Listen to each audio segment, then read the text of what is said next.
창세기 3장 14절에서 15절입니다. 창세기 3장 14절에서 15절.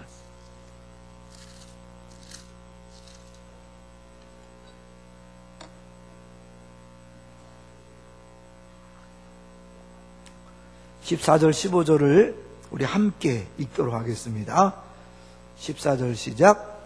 여호와 하나님이 뱀에게 이르시되 내가 이렇게 하였으니 내가 모든 가축과 들의 모든 짐승보다 더욱 저주를 받아 배로 다니고 살아있는 동안 흙을 먹을지니라. 내가 너로 여자와 원수가 되게 하고 내 후손도 여자의 후손과 원수가 되게 하리니 여자의 후손은 내 머리를 상하게 할 것이요 너는 그의 발꿈치를 상하게 할 것이니라 하시고. 아멘. 오늘 제목은 여자의 후손과 부활이라는 제목으로 같이 말씀을 나누겠습니다. 어떻습니까? 많이 힘드시지요? 예, 어제가 고비였던 것 같아요. 저도 어제 잘 말씀드렸지만 주일이 많이 힘들더라고요. 많이 힘들었는데 어제 하나님께서 새 힘을 주시는 것을 경험했고 이제 하나님이 이제 고비를 넘기게 하셨구나 그런 생각이 듭니다. 여러분도 그렇습니까? 이제 거의 다 온 것 같습니다. 어제 특별히 조성천 목사님이 그 설교할 때 이렇게 느낀 것은 참 많이 기도로 준비하고 오셨구나 그런 생각을 해봤습니다. 그 전에 제가 이제 문자로 그리고 오실 강사님들한테 이제 가끔 문자를 드리면 목사님이 너무 부담 주지 말라고 그런 얘기를 하시고 그랬는데 어저께 집사님 얘기를 들어보니까 꼬마가 그 목사님 설교하는데 뚜렷하게 이렇게 쳐다보고 듣더랍니다. 그래서 물었대요. 너 무슨 내용인지 아냐? 모르겠다고 하더래요. 그런데도 그래 뚜렷하게 쳐다보고 들었다는 것은 주님이 하셨다고 믿습니다. 성령께서 정말 놀랍게 일하셨다고 생각하고요. 저도 이렇게 거의 설교 마지막 부분에 눈물이 나더라고요. 하나님께서 역사하시구나 그런 생각을 해봤습니다. 목사의 눈에서 눈물을 낼 정도로 설교하신다면 대단한 거 아닐까요? 그래서 하나님께서 하셨구나 그런 생각이 정말 확실하게 들었습니다. 이번 특세 정말 기대가 됩니다. 하나님이 우리 정말 점프할 수 있도록 그렇게 하시는 것 같아요. 아주 기본적이고 근본적인 문제를 터치하심으로 정말 우리가 완전히 새롭게 되는 그런 역사가 있을 줄로 믿습니다.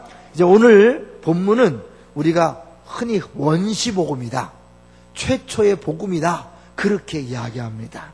어제도 우리가 복음을 들었죠? 뭐라 그랬습니까? 복음이요? 사람으로는 할 수 없으되 하나님은 하신다. 이게 복음이라 그랬죠. 이제 오늘 이 최초의 복음이라고 하는 내용이 15절입니다. 3장 15절을 같이 한번 읽어보죠. 시작. 내가 너로 여자와 원수가 되게 하고 내 후손도 여자의 후손과 원수가 되게 하리니 여자의 후손은 내 머리를 상하게 할 것이요 너는 그의 발꿈치를 상하게 할 것이니라 하시고. 아담과 하와가 선악을 알게 하는 나무 열매를 따먹은 그 타락 직후에 하나님께서 예수님이 이 땅에 오셔서 십자가에 죽으시고 부활하실 것을 말씀하신 거예요. 그러니까 하나님이 예수님을 이 땅에 보내실 것을 언제 계획했을까요? 이게 어마어마한 신비예요. 우리는 왜 선악을 알게 하는 나무 열매를 에덴 동산에 심어놔서 죄를 짓게 하냐 막 이렇게 질문하는데요, 하나님은 사실은 두 개의 가능성을 다 가지고 창세전에 이미 계획을 세워놨던 거죠. 어떤 가능성일까요? 아담과 하와가 생명나무를 택할 것인가, 선악을 알게 하는 나무 열매를 택할 것인가, 두 가지 선택의 그런 기회를 주시고 이 어떠한 경우에도 하실 일을 이미 영원전부터 계획하고 있는 거예요. 그러니까 선악을 알게 하는 나무 열매를 사실은 그 에덴 동산에 심어놓았다는 것은 하나님 입장에서 볼 때는 어마어마한 희생을 감수하는 그런 엄청난 일이죠. 왜? 그걸 따먹는 순간 자기 아들인 예수 그리스도 이 땅에 보내야 되는 그것이 정해져 있는 거예요. 갑자기 아담과 하와가 선악을 향해 따먹으니까 큰일 났다. 그때서 막 계획을 세운 게 아니라 이미 영원 전부터 하나님 계획 속에서는 A안 B안이 이미 있었던 거예요. 이해되세요? 그러니까 하나님이 그런 엄청난 부담과 희생과 아픔을 각오하고 아담과 하와에게 자유의지라는 엄청난 것을 주신 거죠. 그러니까 하나님은 그때부터 지금까지 또 앞으로 계속되는 우리에게 주어진 시간 동안 선택이라는 어마어마한 특권과 책임을 주신 거죠. 이제 이렇게 아담과 하와가 타락한 즉시 이 원시복음을 줬는데 여기 나오는 내용이 뭘까요? 아마 많이 들어본 내용일 거예요. 여자의 후손은 누굴 얘기한다고요?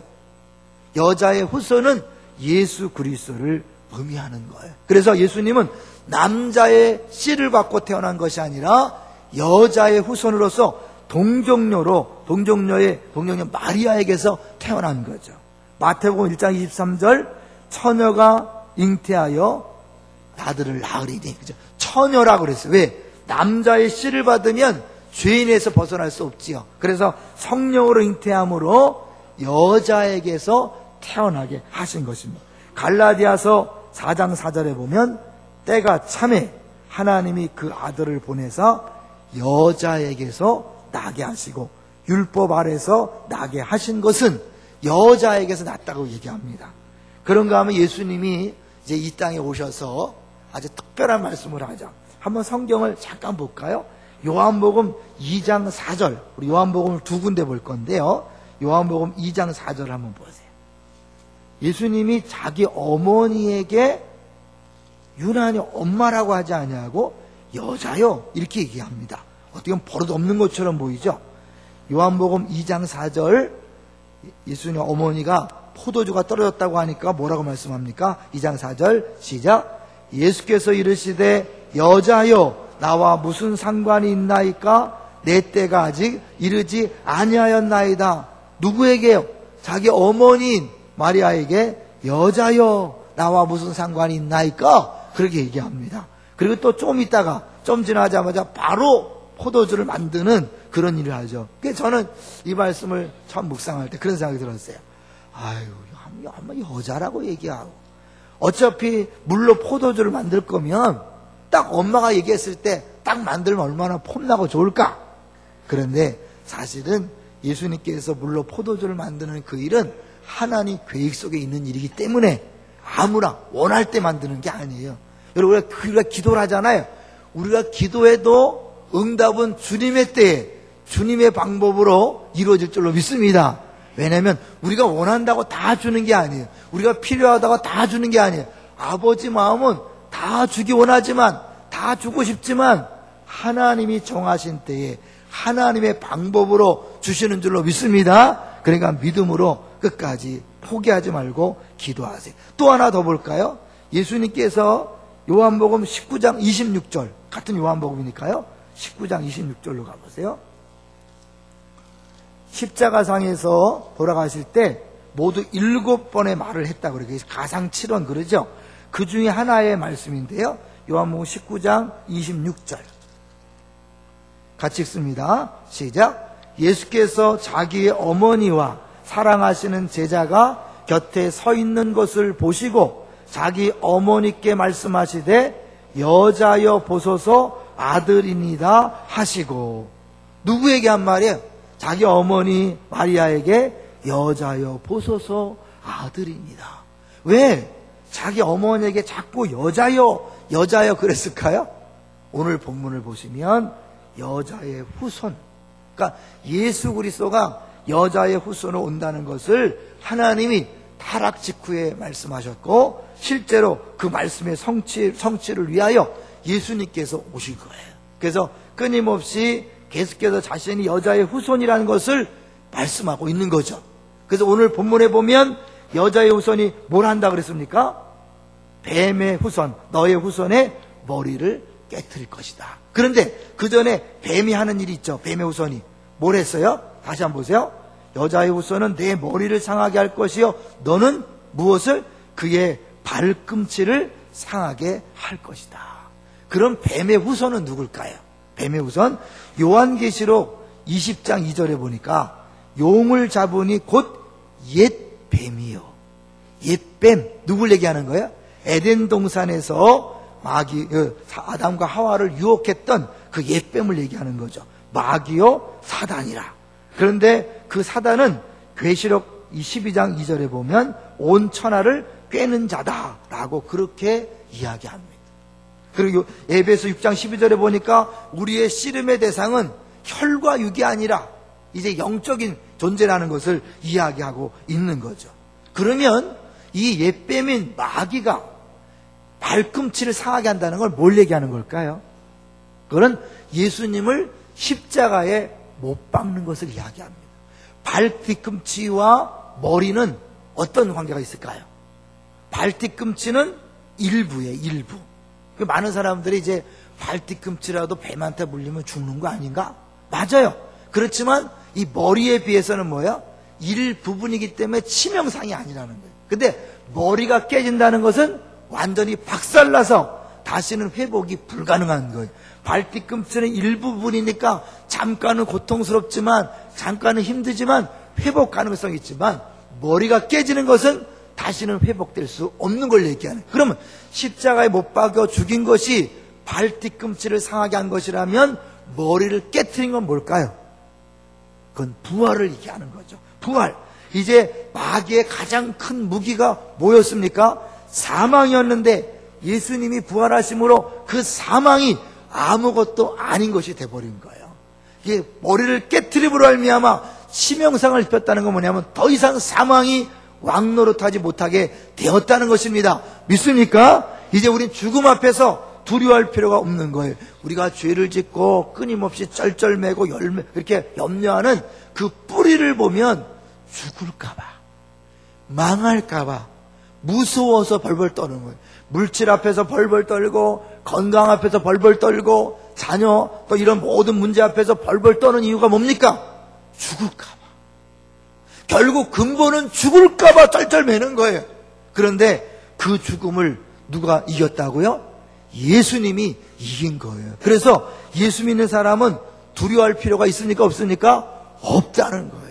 여러분 근본적인 두려움을 생각해 보세요. 근본적인 염려를 생각해 보세요. 그건 다 사실은 사단이 뒤에서 겁을 주는 거예요. 너 그러면 죽을 텐데, 너 그러면 망할 텐데, 그 말을 듣고 꼼짝 못하는 거예요. 돈의 문제가 아니에요. 건강의 문제가 아니에요. 자녀의 문제가 아니에요. 사실은 뭐 우리 직장 사업장 그것이 어려운 것처럼 보이지만 내가 사실 뭐예요? 죽으면 죽으리라. 그러면 아무것도 문제가 안 되는 거예요. 그런데 사실은 죽을까봐, 망할까봐, 어떡하지? 이제 그런 것이 죄를 짓게 만들고 유혹에 넘어가게 만들고 염려하게 만들고 걱정하게 만드는 거예요. 동의하십니까? 여러분 그 마귀가 갖고 있는 그 상황을 예수 그리스도가 깨트려서 이겼기 때문에 이젠 두려워할 필요가 없는 거예요. 누가복음 10장 19절에 보면 이렇게 말씀합니다. 내가 너희에게 뱀과 전갈을 밟으며 원수의 모든 능력을 제어할 권능을 주었으니 너희를 해칠 자가 결코 없으리라. 아멘. 너희를 해칠 자가 결코 없으리라. 아멘. 예수 믿다가 죽는 일이 있는데요. 이 육신의 죽음은 아무것도 아니라는 거예요. 진짜 두려운 것은 영혼의 죽음이지 이 육체의 죽음은 어차피 한 번 죽는 거예요. 그러나 다시 사는 일이 있는 거예요. 할렐루야. 그게 부활이잖아요. 우리가 겁을 내지 않는 이유는 이것이 죽는다고 끝이 아니라는 거예요. 그 다음에 더 멋진 부활이 있기 때문에 죽여라! 내가 죽으면 죽으리라! 이러기 때문에 세상이 감당치 못하는 사람이 되는 거예요. 할렐루야! 세상 사람처럼 똑같이 이 세상이 전부라고 생각하고 죽을까봐 쩔쩔매는 것 믿음이 아니죠. 너 날 죽여도 나는 괜찮다. 우리 신이 보낸 사람 그거 많이 봤잖아요. 여러분 그 사람들에게 담대하게 고문을 당하고 죽음 앞에서 담대히 복음을 증거할 수 있고 예수 믿는다고 고백할 수 있는 이유는 뭡니까? 이 육신은 죽여도 나는 다시 사는 것이요 영원히 사는 것이 진짜라는 것을 믿기 때문에 그런 거죠. 그렇다면 우리가 지금 직장에서 사업장에서 가정에서 돈과 건강과 사람 때문에 쩔쩔매는 것 이해할 수 없는 거죠. 여러분 그 앞에서 에스더처럼 죽으면 죽으리라 선포하며 나아가시기를 주의 이름으로 축원합니다. 이것은 뭐예요? 끊임없는 싸움이 필요한 거예요. 야고보서 4장 7절에 보니까 마귀를 대적하라 그리하면 너희를 피하리라. 이건 분명히 이론적으로 들었어요. 말씀을 통해 들었어요. 그런데 어떻게 해요? 또 이 본당을 나가는 순간 또 염려와 근심과 걱정이 우리 마음을 사로잡아요. 여기서 기도하고 말씀을 들을 때는 정말 그 어떤 것도 문제가 되지 아니하고 이제 염려하지 않으며 살리리라. 오직 주님만 붙들고 살리라. 어제 말씀을 들은 것처럼 다 버리고 주님만 붙잡고 살리라. 그랬는데 또 어제 하루 어떻게 살았어요? 막상 집에 가니까, 직장에 가니까, 사업장에 가니까 또다시 염려와 근심이 몰려오지 않습니까? 그게 당연한 거예요. 그럴 때 좌절하지 마세요. 그럴 때마다 예수 이름으로 명하노니 떠나갈지어다, 물러갈지어다, 이렇게 대적할 때 피한다 그랬어요. 여러분 계속 당하면 마귀가 갖고 놀아요. 우리가 대적하는 거예요. 순간순간마다 너는 이미 끝났어. 너는 이미 끝났어. 너는 예수 그리스도의 부활로 말미암아 사망은 끝났어. 너는 이제 모든 무기를 잃어버렸어. 선포하면서 나아가세요. 신기한 것은요, 그러면 우리 안에 염려와 근심 걱정이 이상하게 사라져요. 한번 해보세요. 오늘도 순간순간마다 여러분 싸우세요. 그리고 승리의 기쁨을 맛보시기를 주의 이름으로 축원합니다. 아무것도 염려하지 말라 그랬어요. 물론 우리 안에 염려가 있다는 걸 전제하는 거죠. 그럴 때마다 염려에 눌리고 염려의 지배를 당하는 것이 아니라, 죽음의 공포에 지배를 당하는 것이 아니라 그 순간에 예수 이름으로 선포하고 오히려 감사함으로 주 앞에 나아가세요. 그런 사람에게 승리는 보장되어 있는 줄로 믿습니다. 마지막으로 로마서 16장 20절에 보니까 평강의 하나님께서 속히 사탄을 너희 발 아래에서 상하게 하시리라. 이미 예수 그리스도의 부활로 말미암아 끝났지만 그것을 하나씩 우리 삶의 영역에서 정복해 나아가는 것은 우리들이 해야 할 일입니다. 믿습니까? 여러분이 스스로 입으로 고백하고 선포하면서 나아가야 합니다. 끊임없이 마귀는 우리에게 염려와 걱정을 주고, 염려와 걱정을 다른 사람에게 자꾸 핑계를 대게 하고 다른 이유를 들게 하는데, 아니에요. 사람은 핑계대지 마세요. 일에 핑계대지 마세요. 누구를 원망하지 마세요. 불평하지 마세요. 그건 사단의 장난이에요. 여러분 염려와 근심과 걱정과 불평과 원망이 올 때 바로 그 순간에 믿음으로 선포하면 여러분 승리하게 될 줄로 믿습니다. 이게 부활에 우리에게 주신 능력이. 이제 한 가지 예화를 하고 마치려고 합니다. 우리에게 주어진 힘이 얼마나 놀라운가를 볼 수 있습니다. 남창호 목사님이라고 있어요. 아마 들어보셨을 거예요. 이분은 어릴 때 누나가 또 형이 죽었어요. 그리고 아버지는 결핵으로 요양으로 가시고 엄마는 5살 때 돌아가셨어요. 그러니까 아무도 없는 거예요.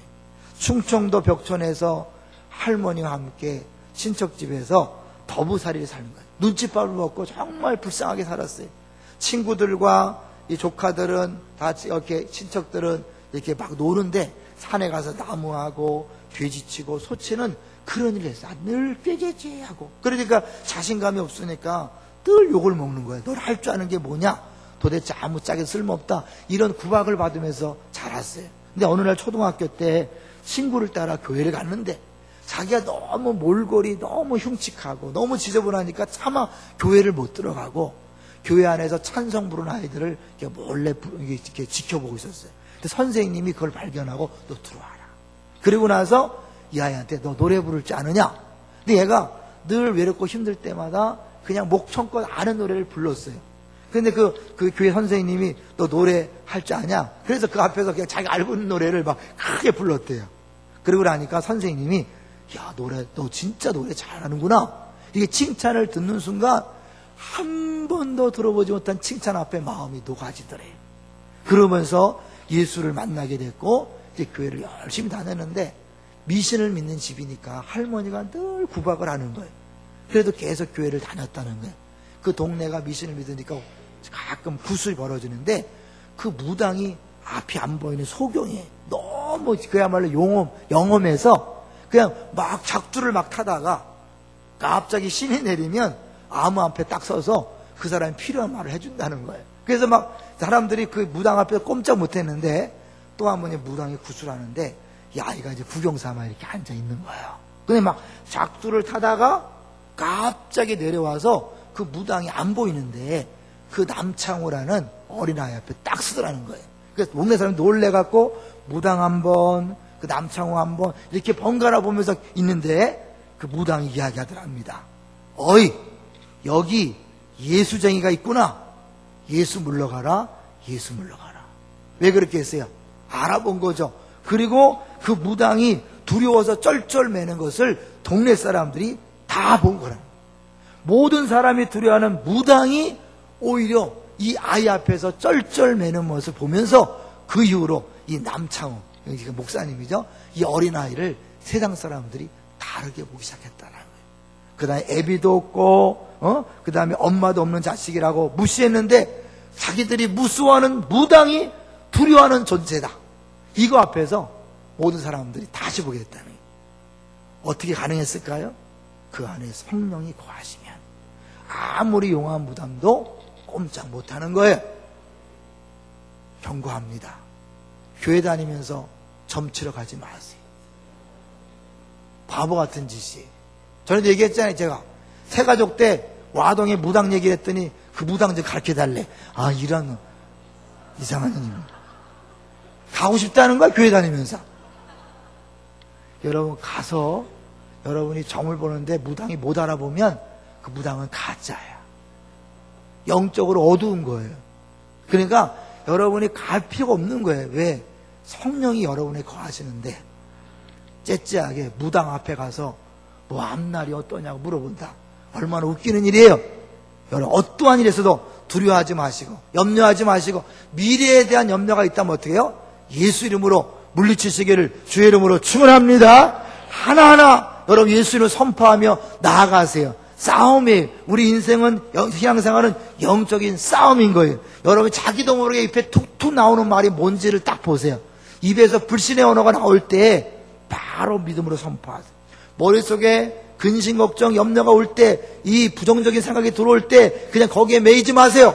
바로 예수 이름으로 선포하세요. 왜? 이미 부활로 말미암아 완전한 승리를 가져오신 그 주님, 그 예수 이름 앞에 모든 것은 꼼짝 못할 줄로 믿습니다. 그 권세를 우리가 주셨는 줄로 믿습니다. 권세를 사용하시는 하루가 되시기를 주의 이름으로 축원합니다. 같이 우리 기도하겠습니다. 같이 주여 3번 외치고 통성으로 기도하는데 오늘 밥 있는 거 아시죠? 잊지 말고 밥 먹고 가세요. 여러분 영적으로도 양식이 필요하고 육적 양식이 필요합니다. 밥 먹으면서 대화하시고 교제하세요. 우리 주여 3번 외치고 통성으로 기도하겠습니다. 주여